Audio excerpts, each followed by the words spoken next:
Hey, good morning once again, options traders. Well, a question that I get a lot from virtually every single options trader out there is why does time decay accelerate as we get closer to the expiration date?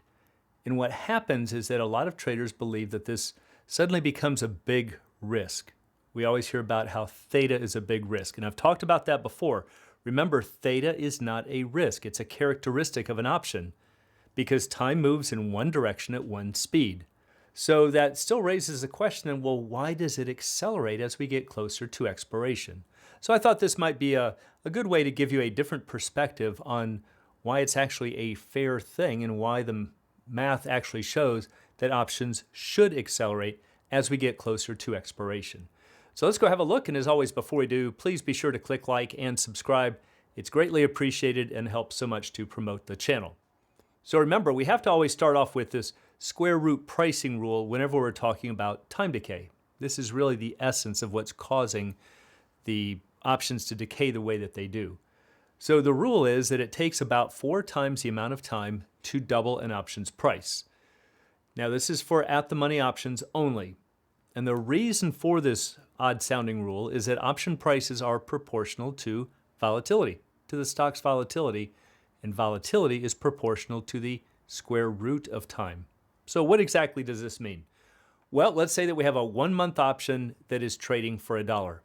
What is a 4-month option worth? Now most traders would say, hey, it's got 4 times the amount of time and therefore it should trade for $4.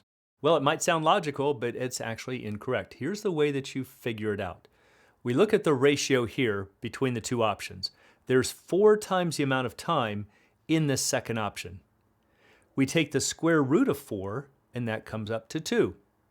And that is the multiplier that we get over here. The ratio between the first and second option should be 2 times. So if this first option is trading for $1, this 4-month option should be trading for $2. But notice it's not trading for twice the amount of money because it has twice the time. It is trading for twice the amount of money because it has 4 times the amount of time. If this first option were trading for $3, then the 4-month option would be trading for $6.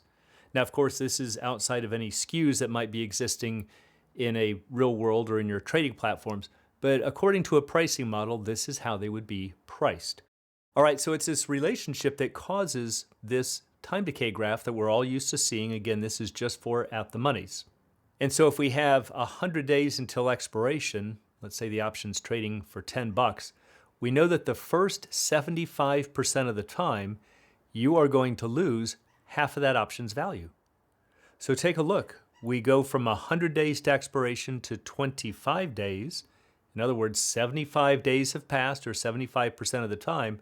And if we look right here where it lines up, it's right there at $5, exactly half the value of where we started.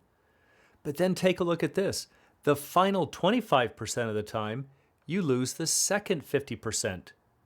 So that's a pretty big ratio. That's a 3-to-1 ratio. 75% of the time you lose 50%, and then the final 25% of the time you lose the final 50%. So that's what's causing this rapid time decay right here for this graph to really go off that steep part of the time decay curve. And this is what makes traders say, well, I don't want to trade the real short-term options, or once we get into this region here, this final 25% of the time, I need to roll it out. And as I've shown in previous videos, that's just a calendar spread. You're never really avoiding the time decay. Okay, so what's causing these ratios to change so drastically? Well, let's take a look at 2 different options. Let's say one has 120 days to expiration versus one that has 30. So we've got a ratio of 4 times. This first option has 4 times the amount of time, and we know that the price of the 120-day option would be 2 times that of the 30-day for the reasons that we just saw. Now, interestingly, the theta will be the inverse. If the 120-day option has 2 times the value, its theta will be the reciprocal or the inverse of that. It'll be 1/2. So it's going to decay at half the rate. But that is going to change over time. So take a look at this. We saw that the 120-day relative to the 30-day is a ratio of 4 times the amount of time. But when 1 day passes, Our 120-day option now has 119 days to expiration. The 30-day option has 29. And that ratio has now increased to 4.1 times the amount of time. If we look at 12 days later, the 120-day option now has 108 days until expiration. The 30-day option now has 18. And if we take 108 divided by 18, it's no longer 4, it's now 6. And so the now 108-day option will decay at 1/6 of the rate, or we could say that the now 18 days to expiration option will decay 6 times faster. And so if we look at these in a more detailed view in a spreadsheet, here we've got 30 days to expiration, we're counting down to 1. We've got 120 days to expiration, and of course we would only have 91 days left to go at that point. So here's the ratio of 4 that we saw. 1 day later, we've got 29 days versus 119. That gave us a ratio of 4.1. But look what happens. There's the 108 versus 18 that we saw, the ratio of 6. But look at this. As you start getting closer to expiration, those ratios greatly magnify. And that's what we're looking at here in this blue line. That's this third column. And look at that acceleration. This is also what's causing, or at least a mathematical visual of why we're going off the steep end of that time decay curve. It's just that as you start chipping away day by day, you are sharply changing these ratios. So let's go take a look at the theta. Here's a shortened version of what we just saw. Here's the 30-day to expiration option versus the 120. And the ratio in their prices, and then look at this, right when we come up to 100, which is the at the money, exactly 2 times difference. The 120-day option is worth 457. The 30-day is worth about 228. Divide those out, it's a ratio of 2. But look at their respective thetas. 0.0381 versus 0.0190. It's exactly half. And so it's these ratios that are changing, and it's just causing this dramatic impact in the ratios of these prices. So let's take a look at a gamma curve. This is, of course, the rate of change of our deltas. Now in black, I've got 120 days till expiration, and in red, we have 1 day until expiration. And look at the difference there. What this shows is that, remember, an at-the-money option has a delta of a half. And for these, I made the $100 strike the at-the-money. So if you go just a tiny bit in the money, it tells you you're going to pick up 50 deltas. You're going from a delta of a half to delta 1 almost immediately. But look, if you're on that black curve, your deltas barely budge throughout time.